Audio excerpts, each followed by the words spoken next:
Les amis, je suis de retour au Sénégal et je suis venu visiter le projet de Pathé Lobos, dans lequel je vous ai présenté il y a de cela quelques mois un penthouse qui valait 1 milliard de francs CFA, 1,5 million d'euros.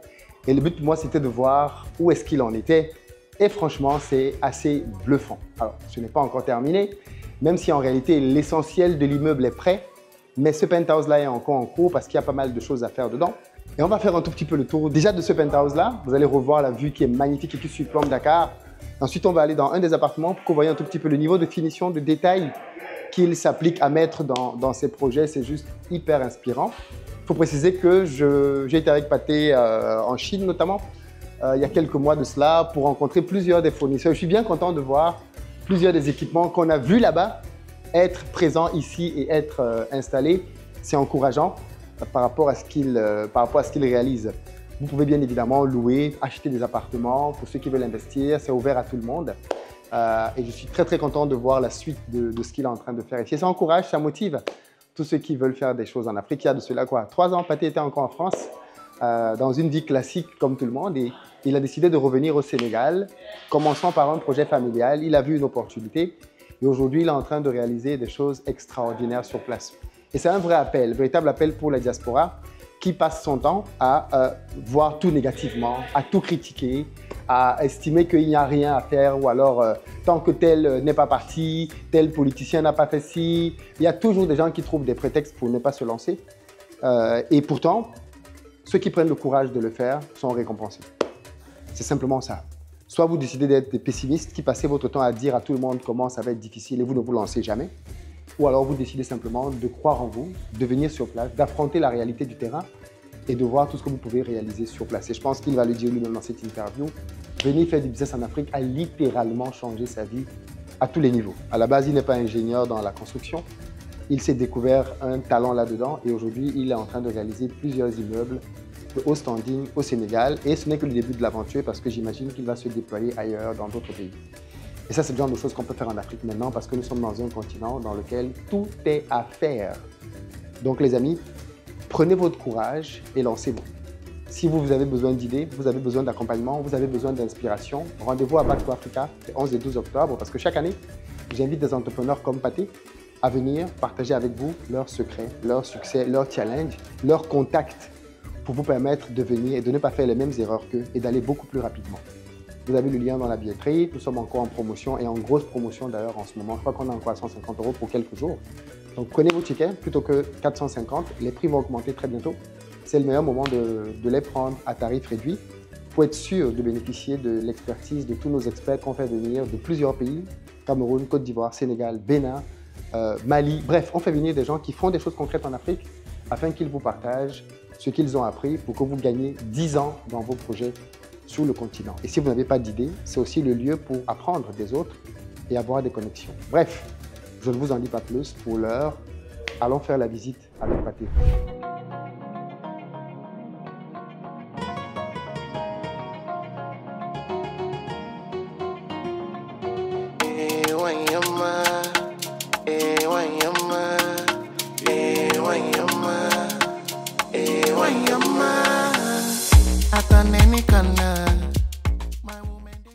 Salut Pathé. Salut Philippe. Comment tu vas? Ça va et toi? Ça va, ça va. Super. Ça fait quoi, quelques mois maintenant qu'on a fait une visite ici de ton projet. Est-ce que tu peux nous parler un tout petit peu? Parce que là, on est quoi? On est à la fin là? Exact. Là, on est à la fin. C'est un projet qui a duré 22 mois. Au lieu de combien? 24. Ok. J'ai eu un peu de retard avec les ascenseurs. Bon, après, je t'ai expliqué. 10 000 m² au total, 37 appartements. Ça a été vendu, ça a été sold out depuis plus d'1 an. Donc, au bout de 6 mois, 1 an, on a fait sold out. Et là, on a commencé les livraisons et on a commencé même à meubler pour certains propriétaires. Alors, c'est juste hallucinant. C'est hallucinant. Alors moi, je vais vous montrer quelques images de quelques appartements. On est là au sommet, quoi. On est à Mermoz. Parle un tout petit peu de ton projet. On est où? Là, on est en quartier de Mermoz. Ouais. Donc, on n'est pas trop loin du Auchan. Pour ceux qui connaissent le Grand Auchan. On a la corniche qui est juste là à gauche. Et on n'est pas à l'hypercentre de Mermoz, mais on est quand même au centre de Dakar. Parce qu'à gauche, on va vers la ville, le centre-ville. Et à droite, on va au Mamel, à Ouakam et aux Almadies. Et c'est un quartier qui est très résidentiel. Donc, on a beaucoup d'expats, beaucoup de Sénégalais, de locaux qui ont un peu les moyens, parce que ça reste un quartier qui est au-dessus du budget moyen de Dakar. Mais c'est un quartier qui est très rentable et surtout très calme par rapport à ça. Alors, Pathé, ici, tu vendais les appartements à peu près à combien? Ici, on a vendu les une chambre salon de 60 mètres carrés à 80 millions. On a vendu les deux chambres salon de 105 mètres carrés à 120 millions. Et les trois chambres salon de 175 mètres carrés à 195 millions, 210 millions. C'est qui tes clients, Pathé? Les profils? on a- Parce qu'on pourrait se dire, mais en Afrique, on a- qui paye ce genre d'appartement? Honnêtement, on a de tout. 40% de mes clients sont des locaux ou des gens de la sous-région. 60% de ma clientèle, c'est des gens de la diaspora. Donc des gens qui veulent soit investir pour avoir de la rentabilité, ou des gens qui veulent rentrer ou rentrer en Afrique pour vivre. Mais on a vraiment de tout, tout, tout. Et des fois, c'est vraiment des projets de vie. Dans cette résidence, j'ai beaucoup de clients qui achètent pour rentrer. Donc ils ont prévu de rentrer dans 1 an ou dans 6 mois. Donc ils ont acheté des F4 ou des F2, selon la typologie de la famille, pour rentrer et pour s'installer. Ok. Et tu as une partie d'entre eux, par contre, qui veulent faire du business. Exact, exact. On a une 40%, non, allez 65% à 70% de nos clients, c'est pour de la rentabilité. Donc c'est pour ça qu'après, on a une conciergerie dans la résidence. On a vraiment un service de gestion de qualité où vraiment on s'occupe de tout l'appartement. Location Airbnb, booking, des rentabilités. On essaie de pousser vraiment, je suis un peu proche de l'hôtellerie, j'essaye, parce que du coup, nos propriétaires ils cherchent de la rentabilité, donc il faut qu'on soit rentable. Hmm, hmm. Alors, au niveau des finitions, Ouais. bon, on a voyagé un tout petit peu, donc forcément, je sais où tu as acheté beaucoup de tes équipements. C'était quoi les challenges? Parce que tu as quand même pas mal voyagé, Chine, Ouais. Turquie. Turquie, j'ai fait l'Europe. Honnêtement, C'était même à Dubaï à un moment, ouais, je crois. exact. Ça a été de trouver le bon prestataire par rapport à la qualité attendue. Ouais. Comme je te l'ai dit tout à l'heure, j'ai eu des surprises pour les ports. Euh, Ça change tout mon projet. Parce que quand on a ce genre de surprise où les dimensions ne sont pas bonnes, bah après ça change un peu le projet. Et surtout, ça a été aussi les délais. Donc comme tu sais, quand tu commandes, tu as le délai de production, après tu as le délai du transport, et après tu as la pause. Donc il faut jouer avec ça pour être toujours dans les délais. Et franchement, pendant un moment, ça a resté compliqué. Parce que bah là, tu vois, le fret maritime, bah, c'est extrêmement lent. Donc quand tu promets à un certain client d'avoir leur meuble à tel moment et que ça vient 1 mois et demi après, c'est compliqué. J'ai acheté des ascenseurs en Allemagne. L'Allemagne, c'est à côté. 2 mois de transport. C'est vraiment. Et ça, tu peux rien faire parce que tu appelles l'armateur, il te dit c'est sur la route. Donc ça a été vraiment. Je me suis tiré les cheveux pour tout ce qui est commande à l'extérieur. Qu'est-ce que tu as fait localement quand même? Parce qu'il y a des choses que tu as fait localement. Oui, tout ce qui est menuiserie bois, vraiment du style décoration, on fait ici. L'aluminium, une partie de l'aluminium sur certains postes, certains secteurs, c'est ici. Et vraiment la décoration. Vraiment la décoration parce qu'on a quand même un savoir-faire. Mais après, comme je dis souvent et je suis très transparent, j'aimerais pouvoir travailler avec des menuisiers locaux. Mais moi, je commande 200, 300 portes. Donc si on n'a pas les machines, ben, c'est compliqué parce que les 50 portes, elles vont être OK. Mais après, ça risque d'être compliqué. Donc je suis en train de trouver des alternatives entre vraiment commander à l'extérieur et après avoir le savoir-faire et travailler avec les gens ici au Dakar. Intéressant, intéressant. Tu as dit que tu avais une partie de ta clientèle qui était sous-régionale. Exact. Donc, ce n'est pas que des Sénégalais. Non, non, non. On a des Sénégalais, on a des Guinéens, on a des Maliens, on a des Camerounais, on a des Ivoiriens, on a des gens du Niger, des gens du Burkina. On a un peu de tout. J'ai pas encore la partie anglophone, c'est un peu ma target, parce qu'ils sont aussi très liquides. Mais on a beaucoup la partie francophone, Afrique de l'Ouest francophone, parce que le Sénégal, comme tu sais, avec la Côte d'Ivoire, ça reste vraiment des pays attrayants en termes de tourisme et surtout par rapport à la rentabilité et l'attrait qu'on peut avoir. Et malheureux, il y a la mer qui est juste là avec un beau coucher de soleil, on vit bien quand même ici. Alors, ça fait combien d'années que tu es revenu au Sénégal, toi? Moi, je suis rentré il y a 3 ans, 4 3 ans. ans. 2022, fin de mi-2022. 3 ans. 3 ans, 3 ans. En 3 ans, est-ce que tu t'imaginais que tu vivrais le style de vie que tu as maintenant? Pas du tout. Franchement, j'ai discuté ça avec un client tout à l'heure. Et je lui ai dit, quand j'ai commencé mon premier projet TA, j'étais loin d'imaginer. Honnêtement, je mentirais si je te dirais que oui, j'avais prévu tout ça. Non. L'engouement, l'attrait, la confiance des clients. Moi, quand je faisais mon premier projet, c'était vraiment de finir le gros œuvre, d'espérer de vendre pendant, et après on verra. Je n'avais pas anticipé de faire un deuxième, un troisième, un quatrième. Là, on va lancer bientôt notre 7e projet. Et là, on a déjà 4 projets en construction, mais c'est chevauché selon le gros œuvre et les second œuvres. Mais j'étais très loin d'imaginer. C'est dur, hein. Tu m'as dit que tu as lancé un projet récemment qui s'est vendu en quelques... Ouais, on a lancé la résidence Nova au mois d'avril, parce que sur notre liste d'attente, parce qu'on a une liste d'attente un peu en off, et ça s'est vendu en 10 jours. Et le projet, il commence au mois de septembre. Donc entre avril et septembre, on a vendu ça en 10 jours. Parce que j'ai discuté avec un client ce matin et il me disait pourquoi il avait acheté chez nous. Déjà, je suis là, donc ils peuvent venir me voir. C'est très difficile des fois d'avoir une personne à travers une entreprise parce qu'il y a souvent la peur de l'arnaque quand on investit en Afrique. Et surtout, comme je dis, je suis jeune aussi et il disait qu'il a l'impression qu'on est tous dans le même bateau. Comme on est tous jeunes, on est de la diaspora, on veut rentrer, on veut bien faire des choses. Donc c'est un peu comme de me donner un coup de main et de vouloir me faire confiance par rapport à ça pour pousser l'entreprise et après pousser l'économie et le pays. Excellent, excellent. Est-ce qu'il y a encore de la place là-dedans? Et puis surtout, est-ce que c'est duplicable ailleurs? Oui, je pense.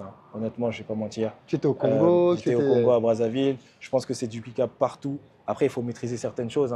Le contact sur place, parce que la construction ici, à Dakar ou au Cameroun ou à Abidjan, c'est différent. Il faut maîtriser vraiment ça. Il y a des choses qui changent un peu. Ouais, donc il faut maîtriser ça. Et surtout, il faut maîtriser le marché. Ce qui fonctionne à Dakar ne peut peut-être pas fonctionner à Douala, ne peut peut-être pas fonctionner à Abidjan ou à Niamey. Il faut vraiment maîtriser ce marché. Mais Dakar est en avance sur certains pays d'Afrique. Pour moi, il n'y a aucune raison que les autres pays d'Afrique, ça ne fonctionne pas. OK. On va descendre pour voir. Là, on est dans le fameux penthouse à quoi? 1 milliard? C'est ça, c'est ça. Malheureusement, ce n'est pas terminé. Ça le sera dans un mois. Ouais, dans un mois. Donc, on ne va pas beaucoup filmer pour le moment parce que tout est en plein montage. Ouais, c'est ça. Mais c'est magnifique. Ça va être vraiment, vraiment magnifique. Donc là, c'est ta chambre qui donne sur cet énorme balcon avec la vue sur la mer. Et comme je disais, ici, on n'a pas besoin de clim. Il fait tout le temps frais, il y a tout le temps du vent.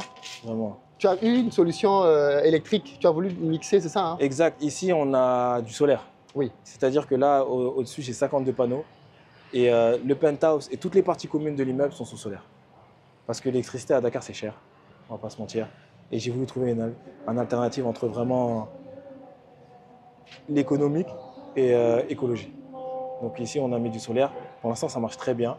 Je vais même mettre une borne pour recharger des voitures électriques en bas. J'ai trouvé, avec le fournisseur, on a discuté. Tu as un deal avec un fournisseur il s'est proposé, je lui ai dit on va tester, ça marche, on enchaîne sur le reste. Parce que voilà, ce qu'on peut faire ailleurs, moi je dis souvent ce qu'on a ailleurs, pourquoi on n'a pas chez nous? Et ici, il fait chaud tout le temps, il y a du soleil quasiment 360 jours sur l'année. En plus, au Sénégal, il ne pleut pas beaucoup. C'est ça, 2 mois par an, donc ça reste rentable. Pour l'investissement que j'ai fait pour le solaire, honnêtement, je pense que c'est rentable. Et surtout, c'était pour baisser les charges de copropriété pour après les clients et les copropriétaires. Et toi, en tant qu'investisseur dans ce business-là, à ton niveau, est-ce que c'est rentable? Oui. J'étais parti jouer au basket avec mon frère il y a 6 mois et j'ai rencontré quelqu'un qui travaillait chez Bouygues. Oui, en France, oui. En France. Et il me disait, Bouygues, le pourcentage de marge, c'est 2 ou 3%. Sur les projets? Sur les projets. Ici, c'est 2 chiffres. Donc c'est dur, l'humain, c'est l'humain. C'est l'humain qui est dur. Parce que moi, je me réveille, j'ai que des problèmes. Ah, le conteneur, il n'est pas encore arrivé. Le fournisseur, il n'a pas livré. Le gars qui doit poser, ça fait une semaine, c'est mon quotidien. Ouais. Donc, ça paraît facile et je le dis très souvent. C'est pas parce que ça marche que c'est fait pour tout le monde. Il y a le marché qui le dit, oui, mais il faut avoir l'appétence et il faut être résilient. Franchement, je continuerai à faire ce que j'ai parce que j'ai une vision long-termiste. Mais des fois, j'ai envie de me dire, pourquoi je suis rentré là? Tellement de galères qui s'accumulent, parfois tu te dis, mais il fallait mieux rester au lit aujourd'hui, tellement ça vient de tous les côtés. C'est ça. Excellent, excellent.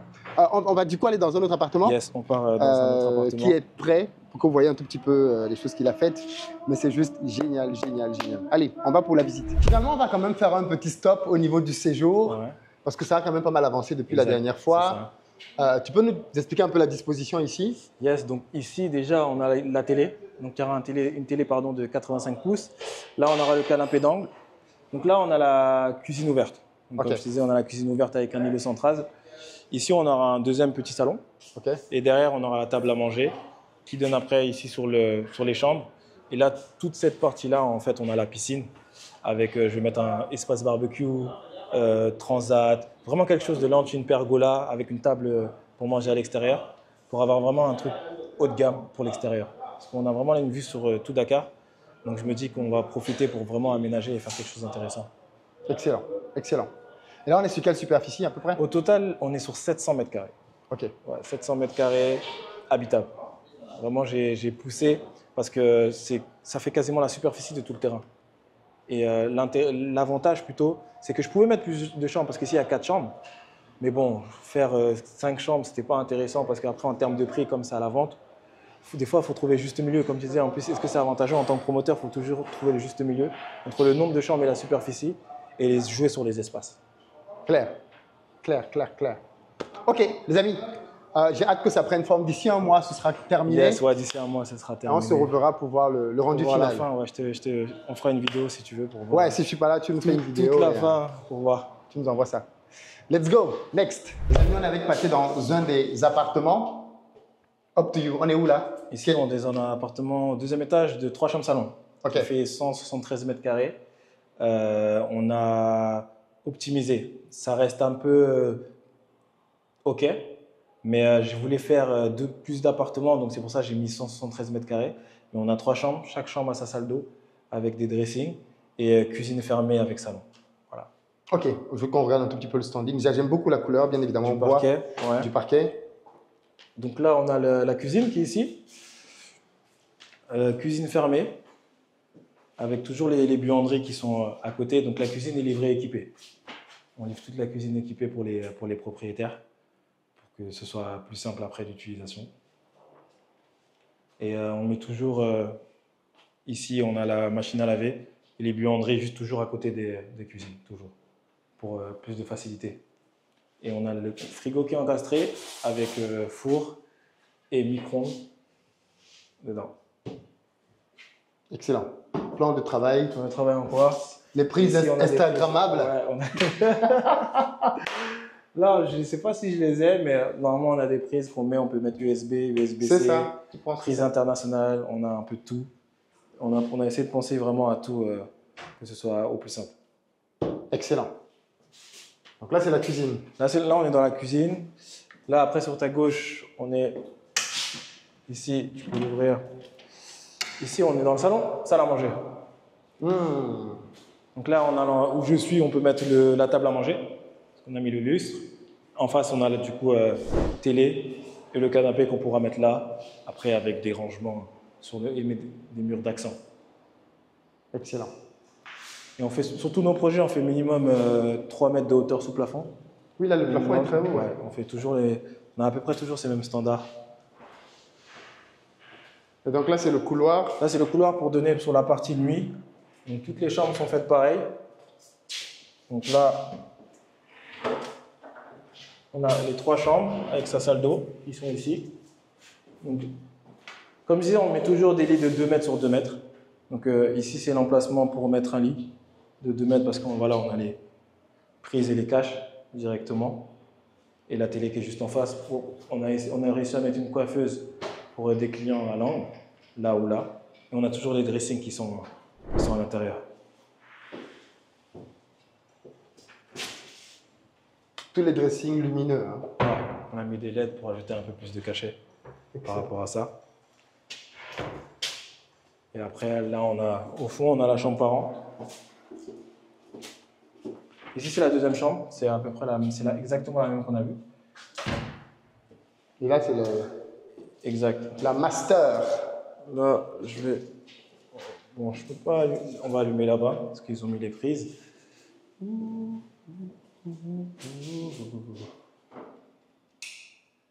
Voilà. Ici, on est dans la master. Donc, toujours double dressing dans les masters, pour monsieur et madame. Ok, donc tu en as un là et un là. Ouais. Exact, ouais, toujours. Et on a les LED à l'intérieur des dressings.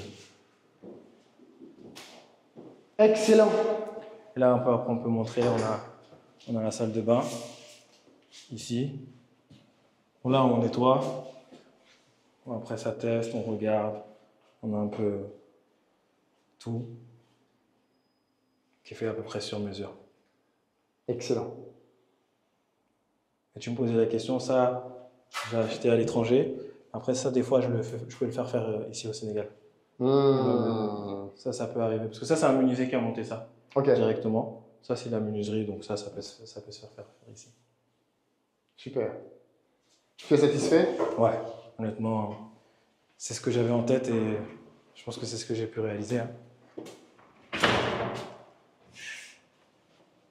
C'est quoi tes prochains challenges alors? Parce que là, Voilà, j'ai un projet qui est un peu plus costaud, c'est la résidence Gaïa. la fameuse. Ouais, et honnêtement, là, on est en train de travailler là-dessus. On est au rez-de-chaussée, mais c'est beaucoup plus costaud. Ça coûte beaucoup plus cher. Comme on est en face de la mer, on a dû mettre du béton hydrofluge qui n'était pas prévu. Donc, du coup, c'est ça en fait. Comme je disais tout à l'heure, on a toujours des surprises, mais ça fait partie du jeu. Et mes challenges, c'est de plus former pour après faire plus de projets. Mais Ouais, pas aller plus plus loin. en quantité, vraiment en qualité. L'idée, c'est vraiment de former. Comme tu as pu le voir en bas, il y a beaucoup d'ingénieurs, de conducteurs de travaux, parce que j'essaie de former. Là, on a un jeune qui a commencé avec nous il y a 2 ans. Il a été diplômé cette année en génie civil. Et là, on va lui donner un projet tout seul. Il va gérer la résidence Nova tout seul. Et quand il gère un projet, c'est partie technique et financière. Il a un budget, il faut qu'il le respecte. Il négocie avec les prestataires, il suit les travaux, etc. Ça, c'est mon objectif de former. Parce que le Sénégal a beaucoup de jeunes. Et je pense qu'après, in fine, quand on sera parti, ben, ce qui va nous rester, c'est l'héritage. C'est l'héritage, Ce qu'on aura transmis à la génération. Donc, c'est vraiment de former les gars et de leur montrer un mindset. On peut y arriver, même si c'est dur. Et qu'il faut qu'on se dépasse. Parce qu'on est un peu lazy, des fois. Feignant. Les amis, la balle est dans votre camp. Quand vous venez au Sénégal, c'est quoi ton site pour les réservations? Ilios Rental. Vous pouvez regarder pour nos réservations. Sinon, Ilios Group. Sinon, il y a les numéros de téléphone. Vous pouvez nous contacter si vous êtes intéressé. Mais Ilios Rental ou Ilios Group, c'est le nom de l'entreprise. La balle est dans votre camp. Bravo, Pathé. Merci. Next time, ce sera terminé. Et c'est juste génial. Génial, Merci. génial. Il y a plein de petits trucs comme ça que je n'ai pas filmés, mais qu'on va prendre quand ce sera terminé. Parce que du coup, il faudrait que vous ayez une vue. Waouh! Là, on a montré 2-3 petits trucs, mais Yes. on a pensé à beaucoup de détails dans ce projet et franchement, très très bien vu. Merci. Ciao!